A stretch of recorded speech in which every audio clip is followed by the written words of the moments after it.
আর দুর্গাপুরের ঘটনায় ইতিমধ্যেই নির্যাতিতার বন্ধুকে গ্রেফতার করা হয়েছে, গতকালই গ্রেফতার করা হয়েছে বন্ধুকে। মালদায় বাড়ি এই বন্ধুর, যে বন্ধুর সঙ্গে বেরিয়েছিলেন নির্যাতিতা। কিন্তু কেন তাকে গ্রেফতার করা হলো, সরাসরি চলে যাব প্রতিনিধি অভিজিতের কাছে। ইতিমধ্যেই কোর্টে তোলা হয়েছে ওই অভিযুক্তকে, ধৃতকে। অভিজিৎ, প্রশ্ন উঠছে, ধর্ষক কি বন্ধুই?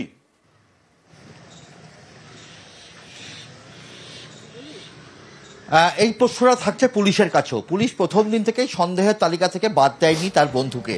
কারণ এই বন্ধু কি ধর্ষক?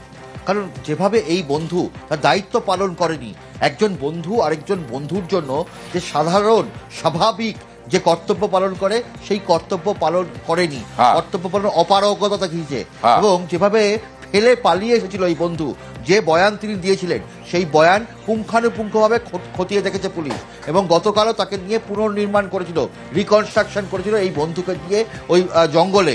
এবং যে কারণে পুলিশ প্রথম থেকে যে সন্দেহের তালিকায় ছিল এই বন্ধু, সেই কারণে এই বন্ধুকে সন্দেহের ঊর্ধ্বে নয় গতকাল সন্ধ্যেবেলাতেও পুলিশ কমিশনার স্বয়ং জানিয়েছিলেন। এবং তারপরেই কিছুক্ষণের মধ্যেই এই বন্ধুকে গ্রেপ্তার করা দেখানো হয়।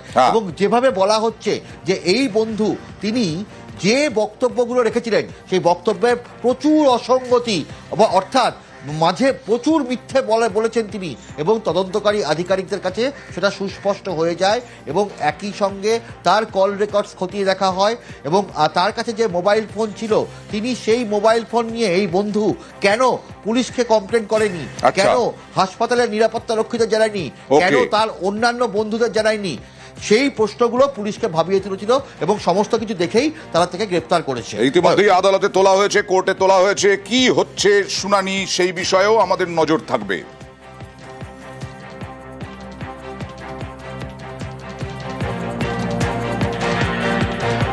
যে সহপাঠী আছে তার যে আচরণ আছে ওটা সন্দেহের ঊর্ধ্বে নেই। যেরকম ইনভেস্টিগেশন মধ্যে ফ্যাক্টগুলো আমাদের সামনে আসছে সেভাবে ওনাকে জিজ্ঞাসাবাদ করা হচ্ছে। এবং যদি ওনার ইনভলভমেন্ট কোনোভাবে এর মধ্যে এস্টাবলিশ হয়, আইন অনুযায়ী পদক্ষেপ হবে।